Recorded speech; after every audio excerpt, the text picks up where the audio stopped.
Boa tarde, prazer tê-los e tê-las conosco na tarde de hoje. Hoje nós estamos com o nosso irmão Alex Almeida, de Terra Talhada, Novo Horizonte, com esse tema que é no mínimo curioso, não é? A tecnologia espiritual.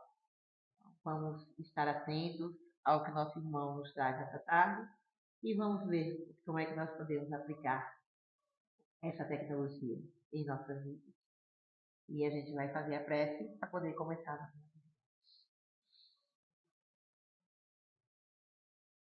Pai amado, Mestre Jesus, nesse momento, Senhor, lhe rogamos a sua presença, a presença espiritual de todos os irmãos trabalhadores, do nosso irmão Abdu, nosso dirigente, para que assim, envolvidos nessa egrégora de amor e harmonia, possamos estar sintonizados e atentos ao que vai ser nos trazido na tarde de hoje. Que esses ensinamentos possam tocar os nossos corações, para que assim possamos colocar em prática em nossas vidas. Que a tua paz, que a tua harmonia esteja sempre conosco. E assim seja. Então, meus irmãos, muita paz, muito boa tarde. Melhor aqui a visão, vou botar o óculos, viu? Mas o tema que a gente convida os irmãos a participar hoje com a gente, tecnologia espiritual, né? Quando a gente fala tecnologia, é qualquer coisa, qualquer instrumento, qualquer objeto que nos sirva para melhorar o nosso desempenho, o nosso dia a dia. Se a gente for na essência da palavra, ela vem do técnico, que significa técnica, arte, ofício. É um estudo, conjunto de instrumentos, de métodos, de técnicas. Temos tecnologias primitivas. A primeira das tecnologias primitivas que nós podemos conceber aqui seria a descoberta do fogo. O fogo facilitou muito a vida do homem. A partir do momento que o homem passa a usar o fogo, ele se aquece, passa a cozinhar a carne ele comia crua, já passou a ficar mais saborosa, mais cheirosa, né? Quem de nós aqui, quando passa aqui perto de um espetinho, não fica com aquela ansiedade de comer um espetinho? Mas por quê? Justamente a carne, a água que está na carne, ela começa ali a exalar aquele cheiro chamativo. A roda facilitou muito a nossa vida. É uma tecnologia primitiva, mas imagine um mundo sem a roda. Ainda hoje, muita coisa não existiria. E a escrita. Esses três aqui, vamos dizer que sejam o basicão, né? Fogo, roda e escrita. Isso facilitou muito a comunicação. Mas os conhecimentos que nós temos hoje, essa fabricação de objetos, essa modificação do meio ambiente, satisfazendo as nossas necessidades humanas, eles têm progredido numa proporção ímpar. Impressionante quanto a gente tem progredido nessa parte tecnológica que nós vivenciamos hoje. Satélite, comunicação, principalmente a parte de comunicação, como a gente começa a tentar desvendar, como se a gente começasse a desvendar o infinito que a gente não tinha. Principalmente as pessoas mais novas, hoje elas já nascem com isso. Mas os mais antigos, que não passaram por isso aí, eles têm se adaptado. E isso tem facilitado muito. São apps, são programas, transporte. Mas se a gente fosse analisar hoje, podemos que saímos do discar para o digitar. Nós discávamos o telefone. Dom Pedro II, que é uma referência no livro Coração do Brasil, Pátria do Evangelho, faz uma referência importantíssima desse espírito que reencarnou no Brasil. Era o chamado Longinos. Para quem vê os quadros de Jesus, em que um centurião fura o peito dele, era aquele espírito ali que vinha reencarnar no Brasil e assumiu a condição de imperador. Era tido como um dos homens mais inteligentes para a época dele. Viajava muito e ele, quando entra em contato com Graham Bell, que é o inventor do telefone, quando estava sendo se exposto na Filadélfia, Graham Bell apresenta ele o telefone e ele fica abismado. Ele chega e diz: meu Deus, essa coisa fala. E olha como a gente já progrediu tanto de Graham Bell para cá. Hoje usamos celular. Celular hoje é uma coisa corriqueira. As crianças hoje pedem o celular, não pedem bola, não pedem um carrinho. As meninas não querem boneca, quer celular. Até que ponto isso aí tá bom ou isso aí tá ruim? E aí chegamos nessas tecnologias da Apple, né? O Steve Jobs, o Elon Musk com essa promessa aí do telefone Tesla que vai ser recarregado por energia solar, vai permitir que nós possamos trabalhar com ele não só as CBDCs, mas as criptomoedas e bitcoins, que isso é uma realidade. Nós estamos passando para isso aí, o dinheiro virtual, como nós saímos da parte do cheque para o cartão de crédito. E as coisas estão evoluindo numa velocidade fantástica. Nós, em certo ponto, a gente ficamos maravilhados com o que tem acontecido e nos perguntamos até que ponto iremos chegar. Mas aí vem uma curiosidade que a gente já entra no tema mesmo da nossa palestra, só para a gente abrir um pouco a nossa mente para o que nós trabalhamos hoje de espécie de tecnologia, né? A espiritualidade, ela resume o seguinte: o telefone só toca de lá para cá. O que ela quer dizer com isso? Que com todo esse advento tecnológico, com tudo isso aí que nós vivenciamos hoje, a nossa tecnologia ainda é muito aquém dos nossos irmãos que estão do lado espiritual, que nós iremos retornar um dia. Do ponto de vista que eles falam, em média, os avanços tecnológicos nos planos superiores estão aproximadamente 500 anos à frente dos avanços científicos da crosta. Onde nós estamos? Por mais maravilhados que nós estejamos, os avanços tecnológicos nossos ainda estão muito aquém. Seria como se nós estivéssemos ainda no período das caravelas de Cristóvão Colombo e Pedro Álvares Cabral. E a espiritualidade estivesse vivenciando o que vivenciamos hoje. Então, uma distância muito grande. Nas partes inferiores, quando falamos nas esferas umbralinas, até porque o umbral também progride, eles estão 50 anos adiante dos encarnados. Isso está no livro Além da Matéria, de Joseph Kleber. Isso é a psicografia de Robson Pinheiro. Informação muito atual. E a gente vai trazer algumas curiosidades aqui que os irmãos, espero que fiquem atentos nessa parte tecnológica que nós estamos vivenciando e o que eles vivenciam. Na questão 27 do Livro dos Espíritos, Kardec faz um questionamento.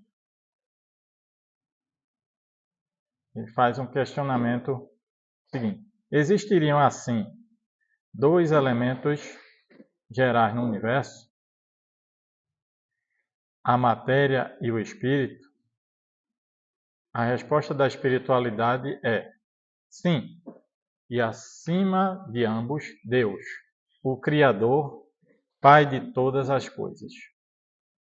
Essas três coisas são o princípio de tudo o que existe: a Trindade universal, mais ao elemento material, falta acrescentar o fluido universal, que representa um papel intermediário entre o espírito e a matéria propriamente dita.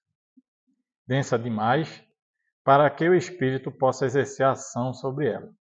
Então, existe um fluido universal, querendo ou não. Estamos dentro dele.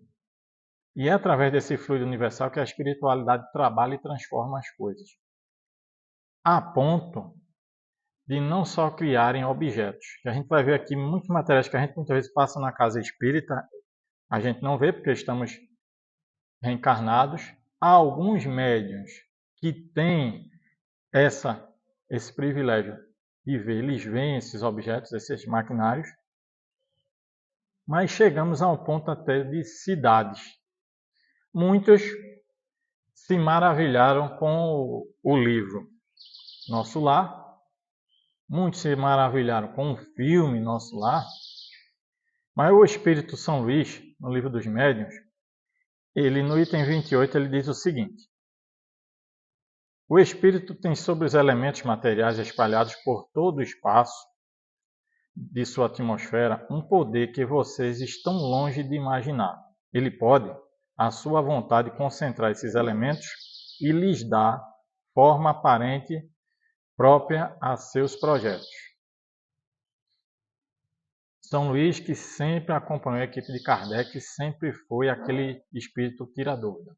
Eles tinham uma dúvida, São Luís estava lá sempre pronto ou indicando outros espíritos para tirar essa dúvida.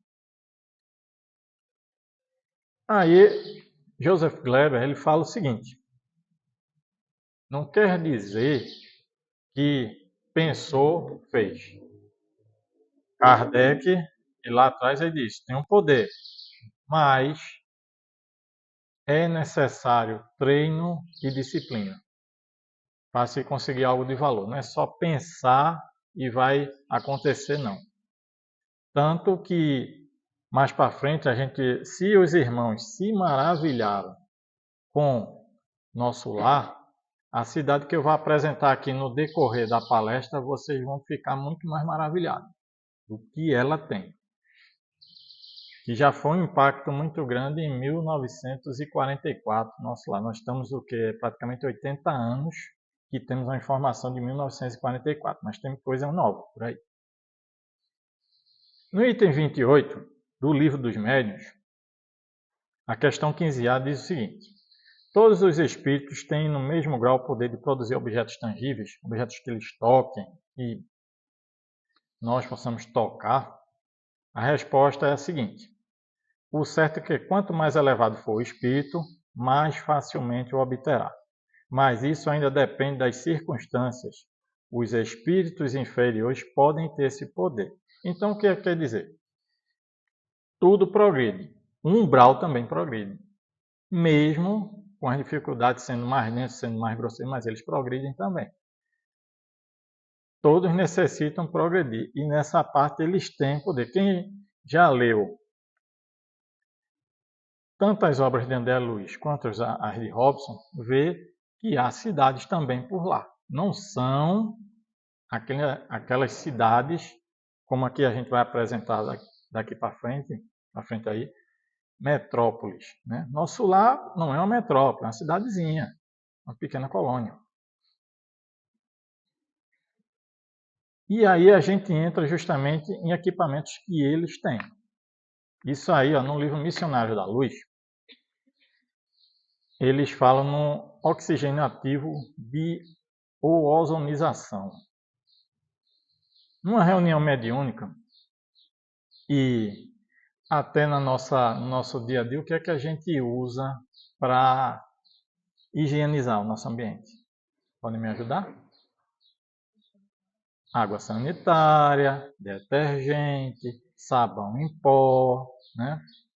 A gente não vai usar perfume não, né? Às vezes no final, né, que a gente bota um cheirinho ali para, né, ser bem recebido, né? Tá cheiroso, mas o que trabalha mesmo, que faz esse trabalho de remover as impurezas, é um detergente, é um desinfetante, é uma água sanitária. Esse é que trabalha duro e faz o efeito mesmo, duradouro. Assim também a espiritualidade. Muitas vezes você vai para uma sala, uma mediúnica, o pessoal fez o serviço lá, passou água sanitária, mas eles já fizeram também. E eles usam justamente essa ozonização, eles trabalham com isso aí. Por quê? Assim, nós pensamos o seguinte, o que é que a espiritualidade diz? Aqui é uma cópia mal feita de lá, não é isso? Se aqui tem germe, lá tem germe. Perfeito? Se aqui tem bactéria, lá tem umas bactériazinhas também. É uma matéria menos densa, mas tem. Então, eles trabalham com esse equipamento, tirando a impureza do ar e destruindo micro-organismos nocivos, que podem oferecer um risco para o médium e também para o doutrinador. Psicoscópio. Alguém já ouviu falar nisso aí? Isso aí está relatado no livro Libertação, de André Luiz. Muito interessante esse aparelho, porque ele que é um aparelho apresentado por espíritos de umas esferas umbralinas. Eram espíritos, como vimos no slide anterior. Os espíritos também, trevosos, eles também têm a técnica para desenvolver. E o que é que esse psicoscópio ele faz? Ele analisa as vibrações dos encarnados e também dos desencarnados. Mas vamos para os desencarnados. Relata no livro que uma senhora ela reclamava dizendo que estava sendo tratada como meretriz. Ela disse, eu não sou meretriz, eu estou aqui no meio de meretriz. Só que quando eles colocavam o psicoscópio, acusavam o quê? Que ela, apesar de se apresentar no lar, tudo mais, os comportamentos interiores dela, a energia dela, era toda coadunante com a de meretriz, que captava o pensamento. Um cidadão, ele era acusado de caluniador. Ele diz, eu não sou caluniador, eu sempre fui um homem de moral, mas aí o psicoscópio diz, não, mas você caluniava seu corpo, criava coisas impeditivas para trabalhar. Fatos impeditivos para ele cumprir o dever dele no dia a dia. Era tal qual um funcionário, aí bota um atestado, porque eu estou doente. Eu estou com uma dor na perna sem ter nada. Então ele próprio se autocaluniava. Então a energia dele era essa aí. E o psicoscópio ele acusava. Não, vocês adiantaram. Perfeito. Há uma promessa que no futuro esse aparelho seja produzido aqui para nós encarnados. Aí vejam só como é que vai ser assim, profissão de político, de religioso, né? Mas tudo pode acontecer, porque nós hoje temos apps que aferem nossa pressão. Então, como está trabalhando com energia e as coisas vêm ao seu tempo, porque é necessário que a verdade prevaleça. Então, essas pessoas que têm o costume de mentir, elas não têm como fugir, porque até você vai para o médico, né? E é aquela história, o médico pode ser que ele tenha estudado realmente, mas pode ser que ele não tenha estudado. A gente está dando um exemplo aqui, a gente não vai generalizar. Mas o médico, vamos dizer que ele dê uma informação e você, com um aparelho desse, você diz, não, isso aí não procede, isso não está mentindo. Então, mas para as classes que têm uma tendência para mentir, mas isso aqui será excelente. E há uma promessa da espiritualidade para que isso seja produzido. Né? E aí, no livro Nos Domínios da Mediunidade, André Luiz traz essa informação do condensador ectoplásmico, né? E ele fala que é uma tela de gaze tênue, né? Tem em torno de 1 metro quadrado, e ela faz projeções de imagens provenientes da mente dos trabalhadores de ambos os planos de vida. Esse condensador ectoplasma, né? Ele é muito indicado para os doutrinadores. Porque quando o doutrinador estiver trabalhando com o médium em transe, ele vai influenciar no doutrinador. Claro que aí é preciso, por isso que diz, é preciso que a gente estude. Esse aqui porque o doutrinador que não estuda, ele fica perdido. Então, vai influenciar na doutrinação dele com aquele espírito. O médium está em transe, mas o doutrinador ele não está, ele está consciente. Então, ele tem que ter uma influenciação tanto da espiritualidade, porque muitas vezes a gente diz, é só a espiritualidade está lá, mas não, eles têm muitos aparelhos, eles trabalham, e muitas vezes a gente está ali na sala, passa, cruza os aparelhos deles e eles estão trabalhando. Aparelho magnético de contato mediúnico. Né? Isso aí está no livro Nos Domínios da Mediunidade. Há um relato da médium que ela usava tipo um funil de luz ultra sensível e ela sempre estava em contato com o responsável pela obra espiritual.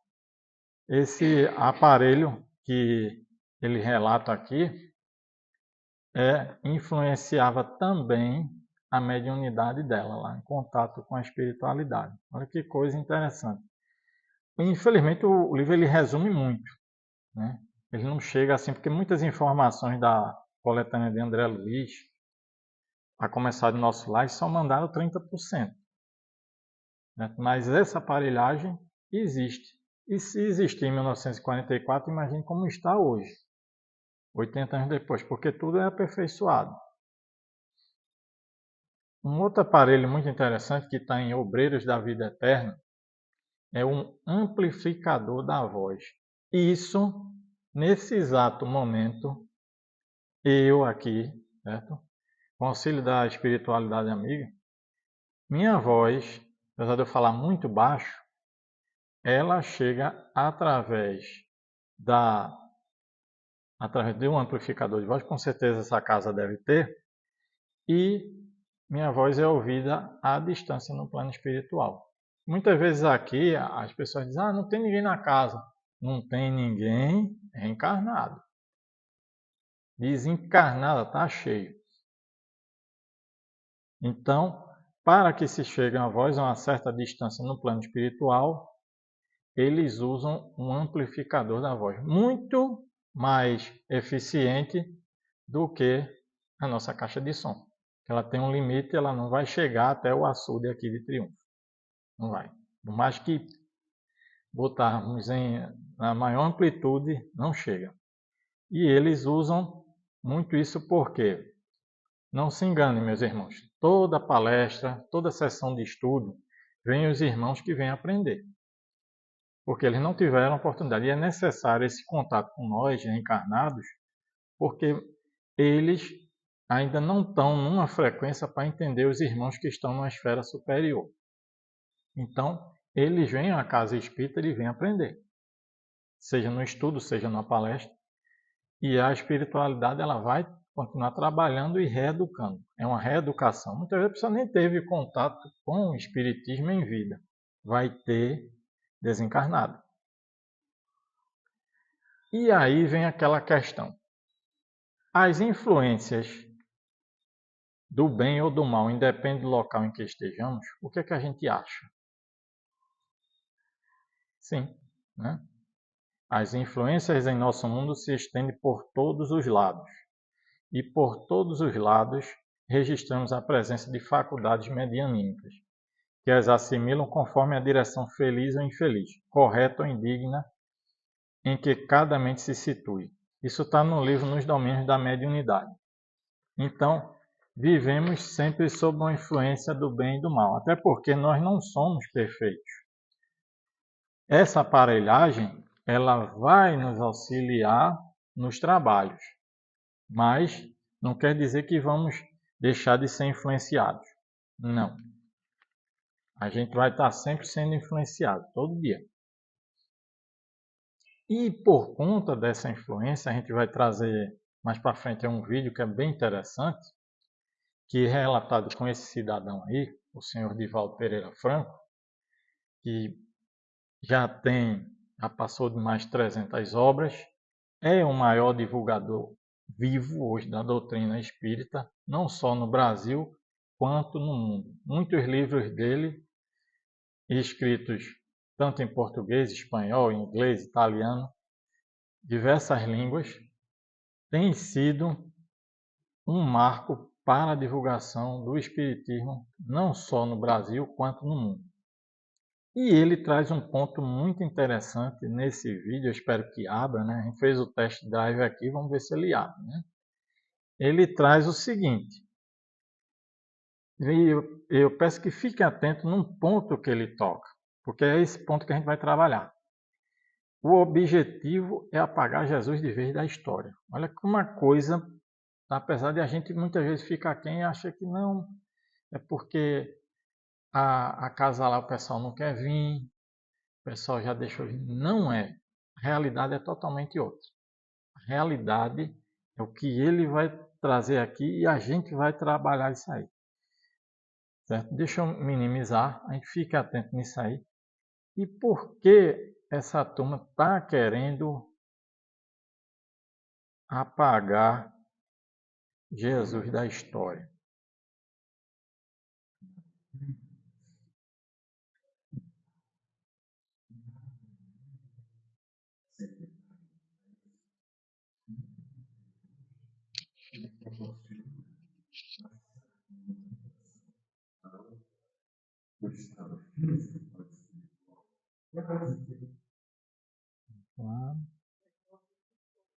Não, é o vídeo mesmo. Vamos escutar o vídeo. Deixa aqui. Calma. Ainda não. Ainda assim. Vamos ver se agora ele vai, né? Agora foi. Pronto. Só tava a voz. Não pode ficar. O povo tem que ver, né?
Bem, e aí, né, que é um pouco longo, né? Mas ele traz muita informação. Que ponto? Vou voltar para cá.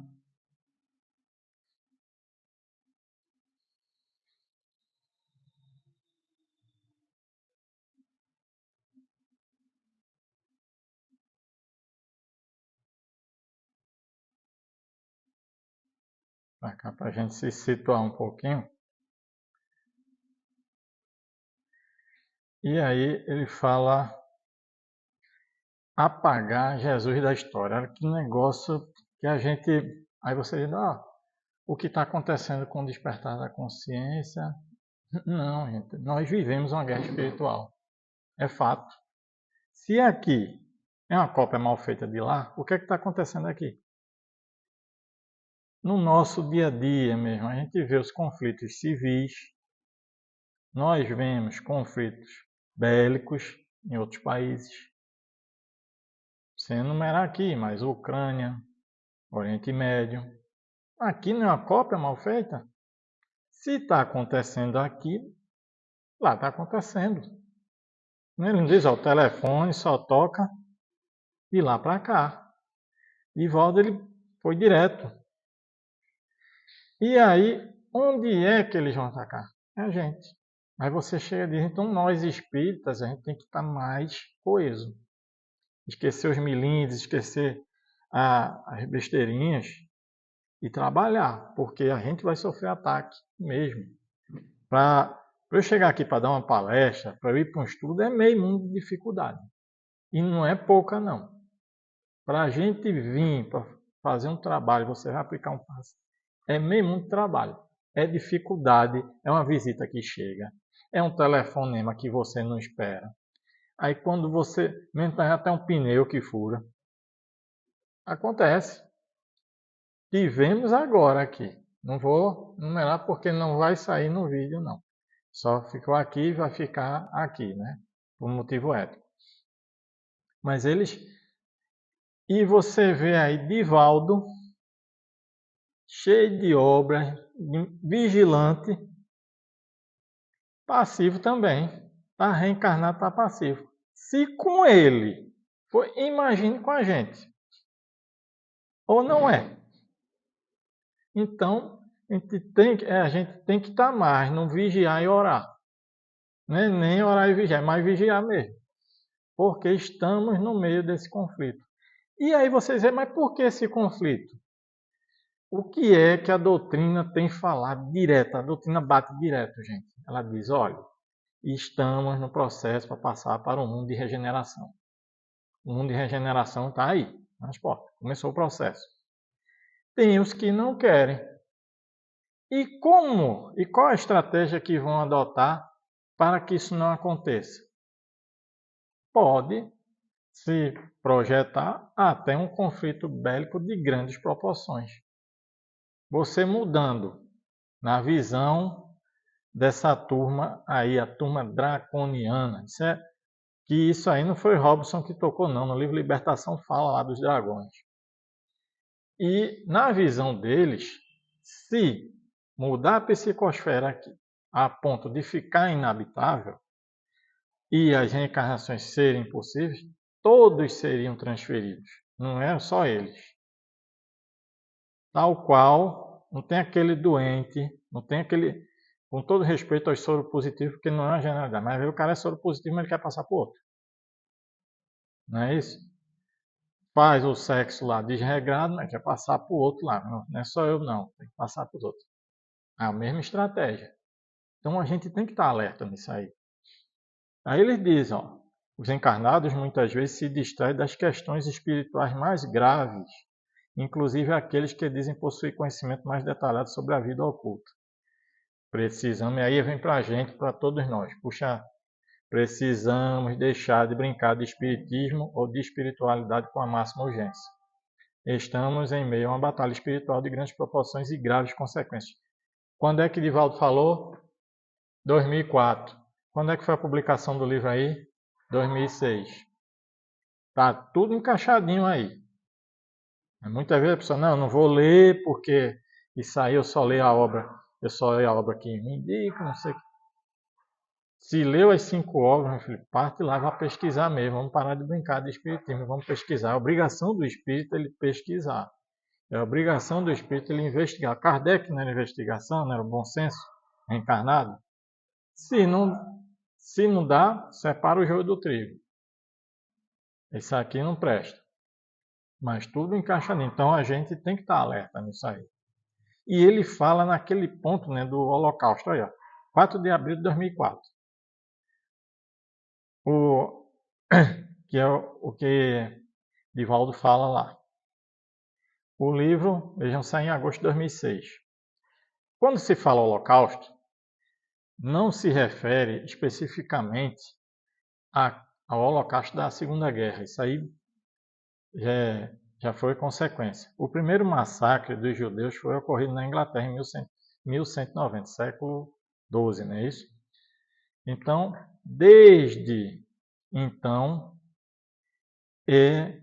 quando se fala Holocausto, o Shoah, né, se refere a grandes massacres, não é só especificar o povo judeu.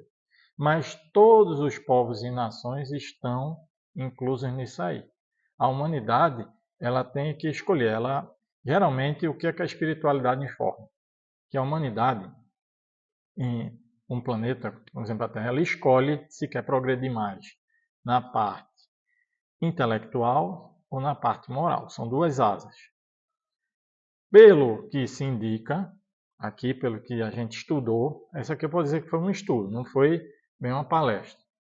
Nós progredimos mais na parte intelectual. Na parte moral, pois que o Divaldo bate muito nisso aí, dizendo, na parte moral estão querendo ridicularizar o Cristo. O Cristo, ele é o governador do planeta. Nosso irmão mais velho, ele progrediu. E veio encarnar para nos mostrar como é que a gente chega ao patamar dele. Mas esse fato de ridicularizar, de brincar, a gente tem que ter todo o respeito. E está faltando esse respeito, isso é fato. Hoje, avacalharam. Cristo é o Cristo. Aí eu pergunto, esses que avacalham, por que eles não vão avacalhar Maomé? Vão? Não, porque o cristão ele é mais pacífico. Então. Faz isso lá, com os islâmicos, para ver o que acontece. Aí, a doutrina que só amor, só dá amor, ainda recebe isso, então tem que ter o respeito. Pô, do mesmo jeito que a gente respeita os outros. Não é isso? E há uma degradação. Isso aí está certíssimo. Perdemos o sentido ético das coisas. O respeito não é mútuo. O respeito, ela me respeita.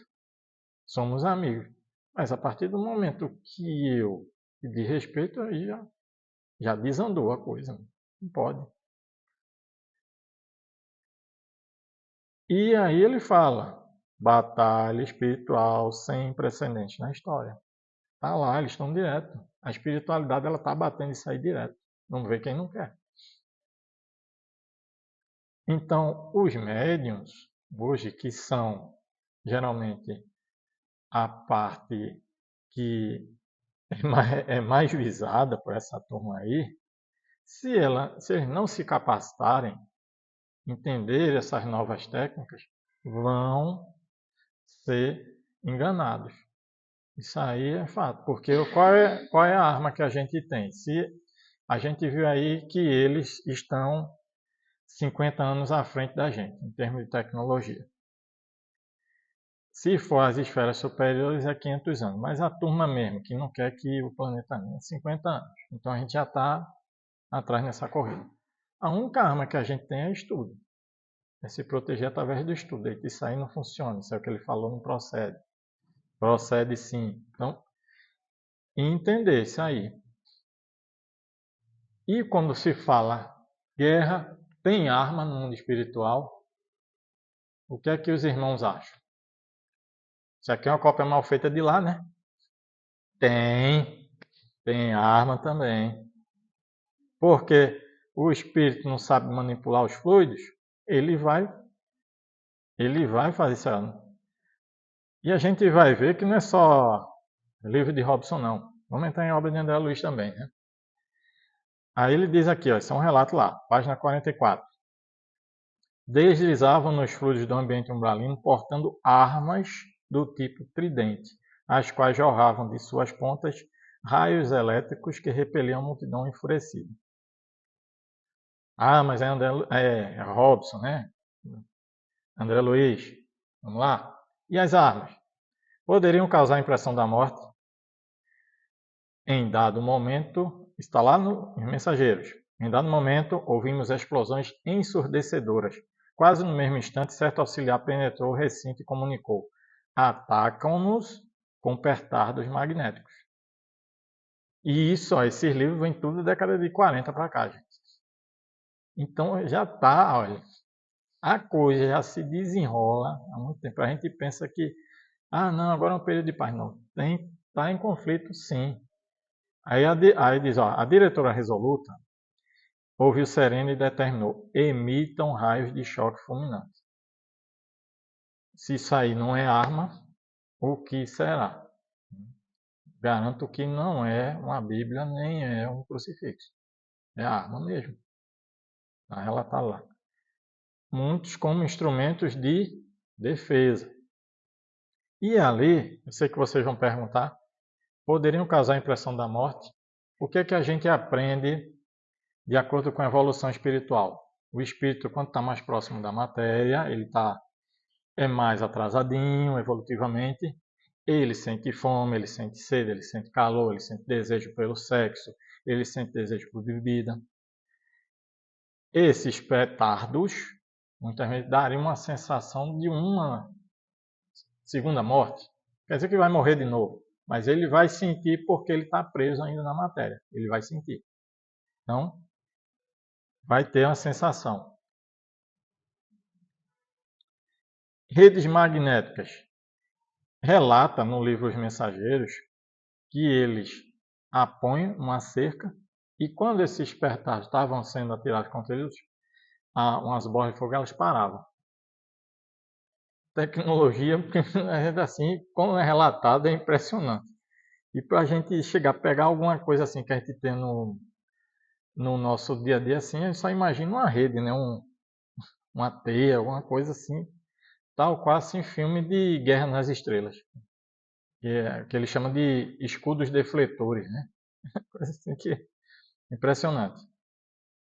No livro, saindo um pouquinho de André Luiz e saindo um pouquinho de Robson, no livro Memória de um Suicida, Ivone do Amaral Pereira. Então estamos em sintonia. Aí ele fala, ó, telescópios possantes, maquinarias aperfeiçoadas elevadas ao estado ideal para a sondagem a grandes distâncias. Então, é praticamente um radar de raio-x. Porque os aliados eles levaram vantagem enorme para os alemães, né? Isso é curiosidade histórica. É porque eles tinham radar.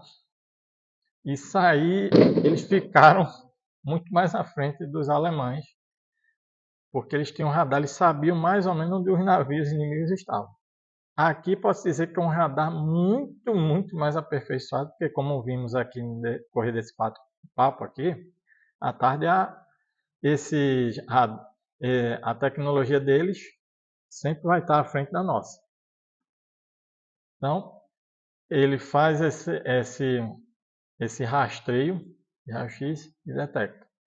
Aí se explica, meus irmãos e irmãs, que muitas vezes um espírito, vamos dizer que ele foi aqui na Terra um médico, e muitas vezes ele relata, muitas vezes para o irmão numa sessão médica, você está com isso aí. Não quer dizer que ele ele esteja adivinhando, seja um adivinho não. Mas eles têm aparelhagem. E às vezes você vai no médico aí confirma, eita, o espírito adivinhou. Não é que ele adivinhou. Ele tem uma tecnologia diferenciada. Sem fanatismo. Perfeito? Então, essa ressonância vibratória, como eles falam, ele diz o seguinte: o encarnado absorve os frutos do ser em desequilíbrio, que está mentalmente comprometido e cujo perispírito é o nosso mata-borrão, né? Temos espírito, que é o principal, perispírito, e temos o corpo. Tudo o que nós fazemos aqui reflete no perispírito. Aí muitas vezes a gente chega e diz, eu vi o espírito de Alexandre. Tu viu o perispírito de Alexandre. O espírito, não. A gente vai ver mais na frente, no próximo slide, que os espíritos, eles quando chegam ao patamar, eles nem usam mais aquele perispírito. Ele não precisa mais. Jesus, ele teve que usar aquela vestimenta e o que nós vemos nos quadros, tudinho, aquela figura do Galileu, porque era necessário ele aparecer daquela forma, mas ele não precisava. Ele não precisava de perispírito. Ele já passou por todos os estágios. Não precisa. E aí, que é uma realidade ignorada, né? A gente começa a ler, vamos dizer, a gente lê os 5, parte para os outros. Nesse quadro aqui, na última palestra que eu dei aqui, não tinha esse livro. E eu aconselho a ler. Cidade dos Espíritos. Se você achou legal o nosso lar, vai se maravilhar com a Cidade dos Espíritos, porque é uma metrópole. Assim, para a gente fazer um resumo bem rápido, imagine você estar numa praça e, vamos dizer, Jamile, você está com seu namorado, por exemplo, né? Aí tá Alexino e Cleo falando lá que eu não aguento não, esses dois falam demais. Aí na praça mesmo, nessa metrópole, aperta um botãozinho, forma-se uma redoma, você só vai escutar seu namorado. Os outros lá que estão falando, se você quiser voltar a ouvir o ambiente, aí você aperta o botãozinho lá. Que coisa, né? Aeróbus, né? Que aeróbus para que a gente fala, ficou muito maravilhado no nosso lar, mas lá o aeróbus dele é que serviu aqui para inspirar o metrô, anda por dentro da terra, anda por cima, por todo canto. E estão lá desde o século XVIII. Já tinha aeróbus. Aí como a gente está... Então essa obra é maravilhosa. Muita informação mesmo. Cidade dos Espíritos. Você quer estar na cidade, ele já faz uma exigência. Não tem o bônus hora, como tem nosso lar. Isso que o nosso lar é mais rasteirinho. Isso aqui já é uma morada mesmo de espíritos mais elevados, próximo da exosfera. Então, essa obra aqui, ela está muito mais atualizada, com mais informação. Se já nos maravilhamos com o nosso lar com fim, uma dessa aqui é impressionante. Certo? E aí estamos já finalizando. E a gente deixa assim, uma mensagem assim do Hermínio Corrêa de Miranda, né? Então, que serve para a gente. Há que se entender, portanto, que preservar a doutrina dos espíritos é uma coisa, imobilizá-la é outra. Ela precisa exercer sua função de irrigar áreas cada vez mais amplas de conhecimento, a fim de nos proporcionar uma leitura da vida em toda a sua plenitude segundo seus postulados básicos. A gente não vai abandonar os postulados básicos, mas o que foi que Kardec disse? A doutrina é progressiva, ela avança, ela não estagna. Tudo no seu tempo devido, né? Tanto que a gente vê que Emmanuel ele segura um pouquinho, não, manda só 30% aí do nosso lar, porque eles não estão prontos para aprender, não. Imagine se manda 50%. Né? Mas, ainda com outras informações, e essa aqui que eu vou trazer aqui é bem interessante, isso está no livro de Robson, ele fala nessas antenas psíquicas de hipnose dos sentidos. Aqui não quer dizer que vocês vão deixar de ir a shopping center, não, viu? Mas muitas vezes você está num shopping e o que é, muitas vezes você não está vendo no shopping essas antenas. Mas ela vai despertar o quê? Naquelas pessoas lá, notem bem que no shopping não entra luz solar. Então, essas antenas, elas vão proporcionar o quê? Vão proporcionar a cobiça, vai proporcionar a atração física, né? Consumismo, tudo isso aí sendo uma forma hipnótica. Assim também como adultério. Tanto que a gente não vê, eu nunca vi dentro de shopping e igreja. Não vê. É mais consumo.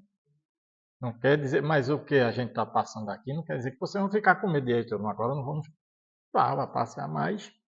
Veja, é aquilo que Paulo de Tarso diz, tudo posso, mas nem tudo me convém. Perfeito? Então, elas estão em grandes centros. Certo?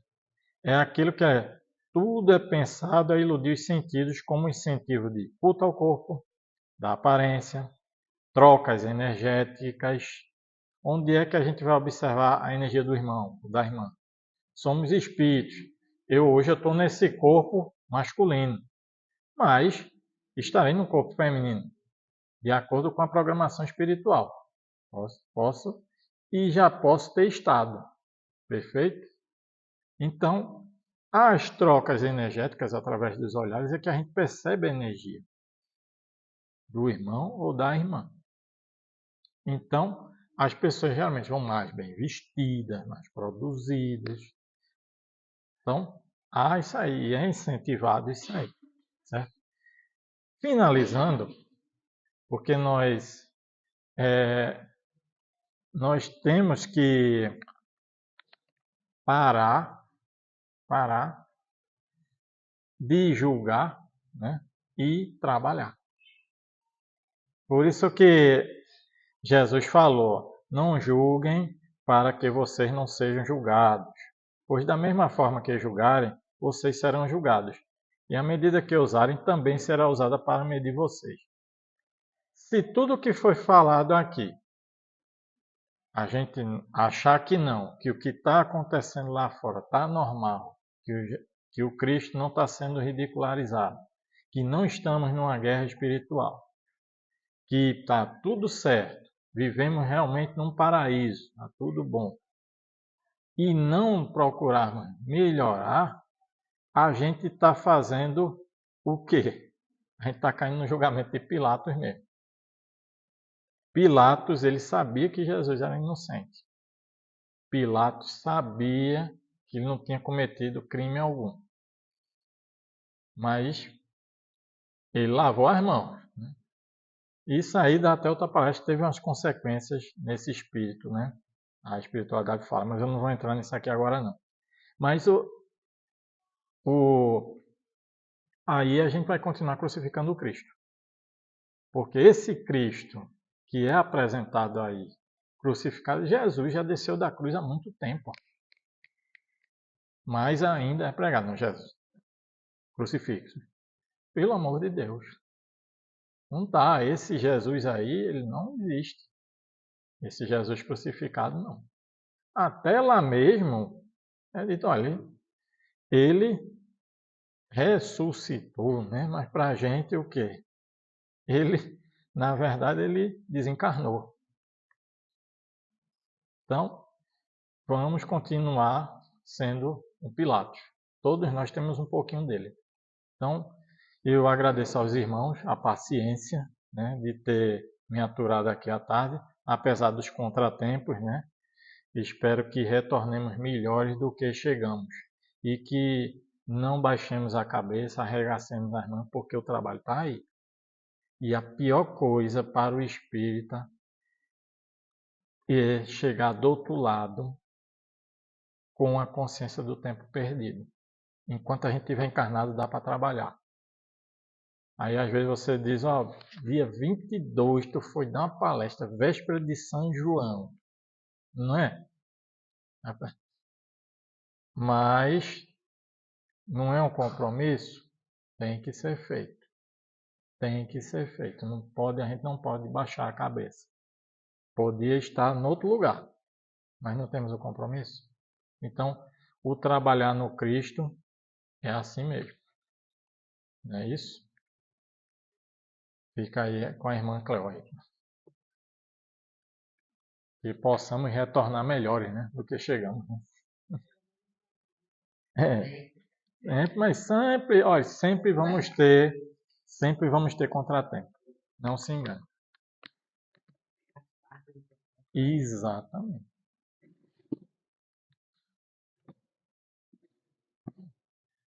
Eu tive meus contratempos também, não é? E infelizmente Todos não nós. acompanhar. Mas a conclusão já me trouxe algumas reflexões. Quando ele foi falando das redes, das tecnologias, eu fiquei me lembrando mesmo desse livro Memória dos Suicidas e me encantava como eles localizavam aqueles irmãos que estavam prontos para serem resgatados. É um livro interessante, longo, quem tiver curiosidade, o nome é Memória dos Suicidas, por Felipe Alves, não é isso? Ivone do Ivone do Amaral. Amaral. Ivone do Amaral Pereira. A gente já está lembrando, coisa que está Tá Mas, bom. enfim, agradeço ao nosso irmão por ter estado conosco nessa tarde, tá? Mesmo um tema bem reflexivo e véspera de São João, como ele mesmo disse, né? Quando a gente está fazendo outra coisa. A gente vê o esvaziamento nos espaços religiosos, sérios, justamente por isso. Porque o trabalho da Seara do Cristo é um trabalho muito sério. Então, existem espaços lotados? Existem. E aí a gente sempre vai ter o crivo da razão e do bom senso para saber aonde o Cristo habita e que nós possamos estar habitando os espaços, sempre na companhia do Senhor. Que a gente possa ter uma semana equilibrada, iluminada com a presença de Cristo, que a gente possa refletir bastante sobre os caminhos, sobre as escolhas e sobre os processos, para que assim a gente possa. Só uma parte, antes de eu encerrar. Quando o irmão fala nós espíritas, é porque o espírita ele é reencarnacionista. E no processo da reencarnação, nós acreditamos verdadeiramente que nós estamos aqui com o propósito de sermos melhores, de sairmos dessa existência, dessa encarnação, melhores do que chegamos. Então, quando nós desencarnamos e partimos ao mundo espiritual e nos vemos na nossa encarnação e vemos o tempo que nós perdemos, nós vamos ter essa sensação de que o tempo foi perdido.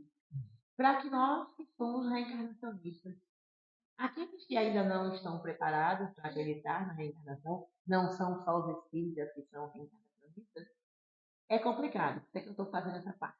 Por que eu estou dizendo assim, nessa referência, nós espíritas?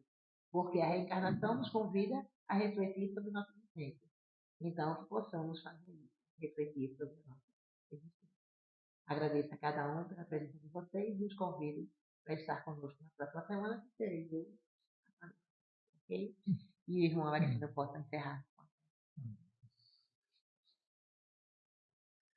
Então, nesse momento que a gente encerra a palestra, vamos procurar imaginar o Mestre Jesus entrando nesta sala, com passos firmes, serenos, e voltando-se para cada um de nós, e olhando para cada um de nós e perguntando: meus filhos, o que querem de mim? Amado Mestre Jesus, divino amigo, divino médico das almas, a ti nós direcionamos todos os nossos pensamentos de agradecimento a ti pela oportunidade que nos foi concedida na tarde de hoje. Permita, Senhor, que possamos retornar aos nossos lares melhores do que chegamos e pormos em prática os teus ensinamentos ao longo de nosso dia a dia. Nos guie, nos oriente hoje e sempre. Que assim seja. Prepara para o passe.